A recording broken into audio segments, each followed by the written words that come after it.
आप देख रहे हैं अनहोनी। तो चलिए बढ़ते हैं आज की इस कहानी की ओर। बस से उतरने के बाद मैंने जब अपनी निगाहें आसपास घुमाई तो मुझे मेरे अलावा उस पूरे बस स्टॉप पर और कोई नजर नहीं आया।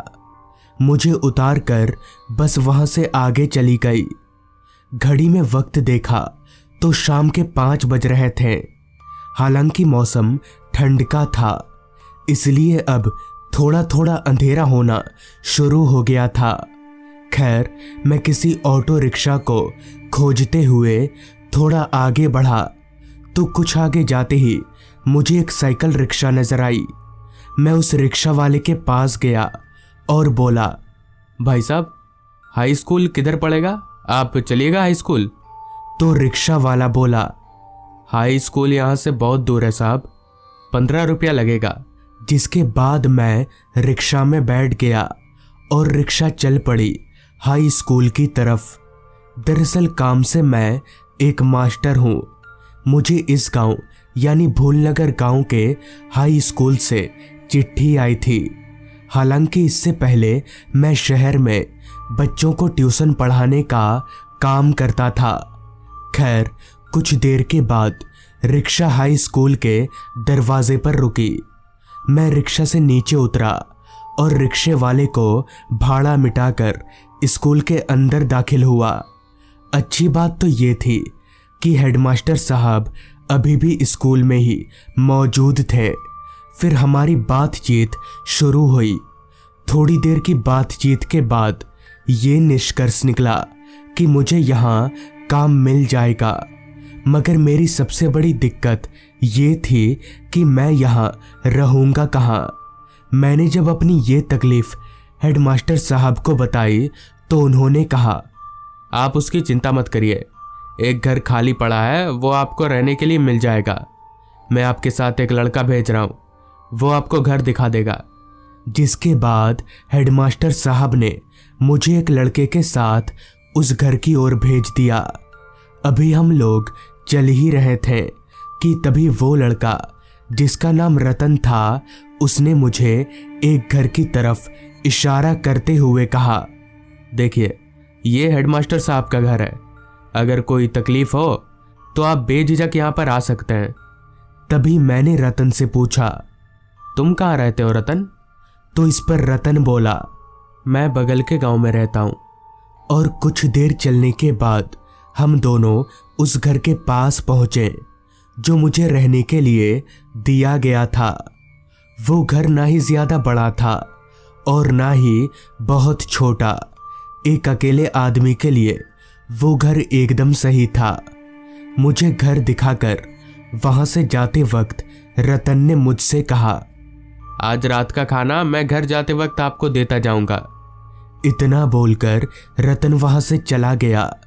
रतन के जाते ही मैंने दरवाजा बंद किया और बिस्तर पर लेटकर आराम करने लगा।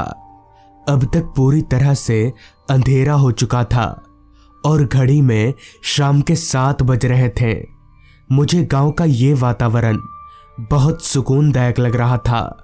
ना तो यहाँ गाड़ी वगैरह का शोर था और ना ही कारखाने का। कहीं ना कहीं मैंने ये तय कर लिया था कि अगर सब कुछ अच्छा रहा तो यहीं बस जाऊंगा।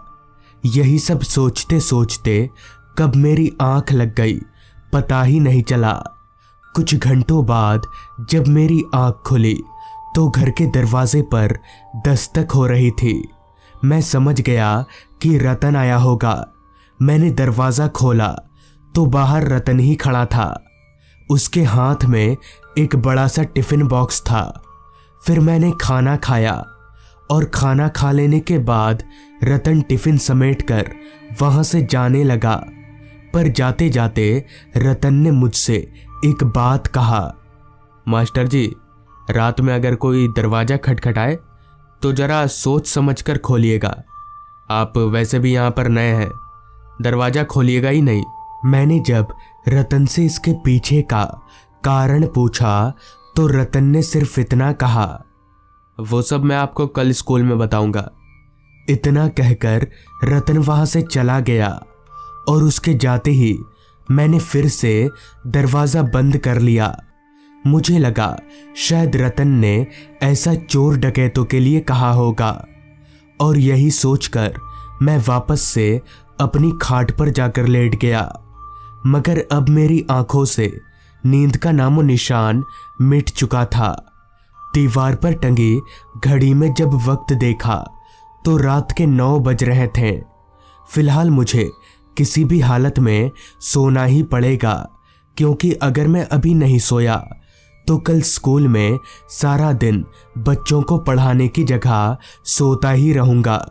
यही सोचकर मैं आंख बंद करके सोने की कोशिश करने लगा।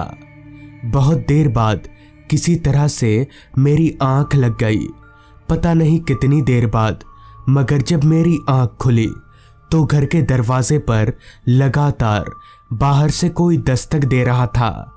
घड़ी में वक्त देखा तो रात के 2:30 बज रहे थे। इस वक्त कौन होगा, यही सोचते हुए मैंने बिना दरवाज़ा खोले ही पूछा, कौन कौन है बाहर? तो इस पर बाहर से आवाज़ आई, मास्टर जी, मैं रतन, जल्दी दरवाज़ा खोलिए, हेडमास्टर साहब की तबीयत बिगड़ गई है। रतन की आवाज़ सुनकर मैंने बिना कुछ सोचे समझे दरवाज़ा खोल दिया तो बाहर रतन ही खड़ा था, मगर वो बहुत घबराया हुआ नजर आ रहा था। इससे पहले कि मैं कुछ पूछता, रतन ने ही कहा, मास्टर जी, जल्दी चलिए मेरे साथ, हेडमास्टर साहब की तबीयत बहुत खराब हो गई है। इस पर मैंने रतन से पूछा, पर शाम को तो ठीक थे, ये अचानक क्या हो गया उनको? चलो जल्दी।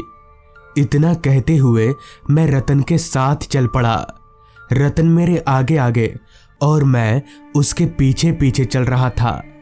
अभी हम लोग चल ही रहे थे, तभी मुझे याद आया कि रतन तो इस गांव में रहता ही नहीं है, तो फिर इसे कैसे पता चल गया कि हेडमास्टर साहब की तबीयत खराब है।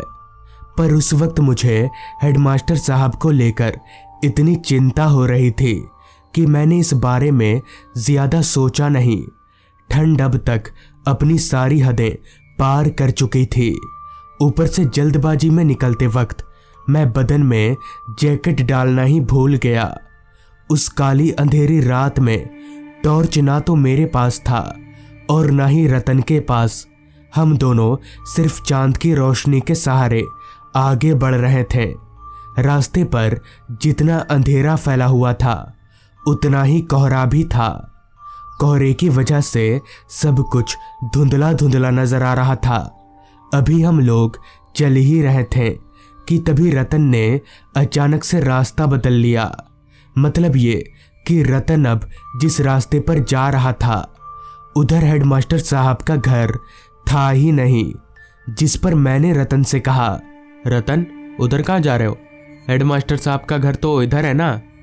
तो इस पर रतन बोला, मास्टर जी, ये छोटा रास्ता है, इधर से हम जल्दी पहुंच जाएंगे। मुझे भी लगा शायद ऐसा ही कुछ होगा, इसलिए मैं रतन के पीछे पीछे चलता रहा। वो रास्ता जिस पर अभी हम लोग आगे बढ़ रहे थे वो पूरी तरह से जंगलों से घिरा हुआ था और उस रास्ते पर मुझे एक भी घर नजर नहीं आ रहा था। सिर्फ जंगल और घना जंगल ही नजर आ रहा था। अब हम दोनों को उस रास्ते पर चलते हुए करीब 10 मिनट बीत चुके थे, मगर ना तो अभी तक हेडमास्टर साहब का घर दिखा था और ना ही किसी और का। समझ नहीं आ रहा था कि आखिर हम लोग जा कहाँ रहे हैं। और जब 10 मिनट पैदल चलने के और बाद भी कोई घर नजर नहीं आया तो मैंने थोड़ा गुस्सा होते हुए रतन से कहा, सच सच बताओ, कहाँ ले जा रहे हो तुम मुझे? इस पर रतन ने कोई जवाब तो नहीं दिया, मगर वो एकदम से रास्ते के बीचों बीच जाकर खड़ा हो गया और जोर जोर से हंसने लगा। उसकी आवाज़ और हंसी बहुत अजीब किस्म की थी। ऐसा लग रहा था जैसे वो रतन ना होकर कोई और हंस रहा हो। मुझे समझ नहीं आ रहा था कि आखिर इस रतन को हो क्या गया है। ये ऐसी पागलों जैसी हरकतें क्यों कर रहा है? चूंकि रतन का चेहरा सामने की तरफ था और मैं उसके पीछे खड़ा था, इसलिए मैं उसकी शक्ल नहीं देख पा रहा था। लिहाजा मैं चलकर रतन के पास गया और जैसे ही उसके कंधे पर हाथ रखने की कोशिश की तो मैं दंग रह गया, क्योंकि मेरा हाथ रतन के कंधे के आर पार हो गया। मैं ठिठक कर 2 कदम पीछे जा गिरा। मुझे समझ नहीं आ रहा था कि आखिर ये कैसे हो सकता है। आखिर किसी का शरीर पारदर्शी कैसे हो सकता है। इतने में ही रतन मेरी ओर पलटा तो उसका चेहरा देखकर मेरे होश उड़ गए। वो रतन नहीं बल्कि कोई और था। उस आदमी की आंखें एकदम लाल थीं और चेहरा बहुत ज्यादा डरावना था। मैं समझ गया कि ये कोई इंसान नहीं बल्कि कुछ और ही है। वो शख्स धीरे धीरे मेरी ओर बढ़ रहा था, मगर तभी मेरे कानों में पीछे से किसी के साइकिल की घंटी की आवाज आई। पीछे मुड़कर देखा तो साइकिल पर कोई आदमी लालटेन लटकाए मेरी तरफ आ रहा था। इतने में ही जब मैंने सामने देखा तो वो भयानक आदमी वहां से गायब था। फिर जब वो साइकिल वाला आदमी मेरे पास आया तो मैंने उसे पूरी बात बता दी। सारी बात सुनकर वो आदमी बोला, वो एक छलावा था। पिछले कुछ दिनों से गांव में ऐसी बहुत घटनाएं हो रही हैं, पर छलावा आग से बहुत डरते हैं, इसलिए मेरी लालटेन देखकर वो गायब हो गया। जाइए, अब आपको कुछ नहीं होगा। अब आप रात में हमेशा अपने साथ एक लालटेन रखिएगा। जिसके बाद मैं वापस घर आ गया। तो दोस्तों, ये थी आज की कहानी। अगर आपको ये कहानी अच्छी लगी हो तो चैनल को ज़रूर सब्सक्राइब कर लें। तो मैं आपका दोस्त आर्यन जल्द ही मिलूंगा आपसे ऐसी ही एक कहानी के साथ।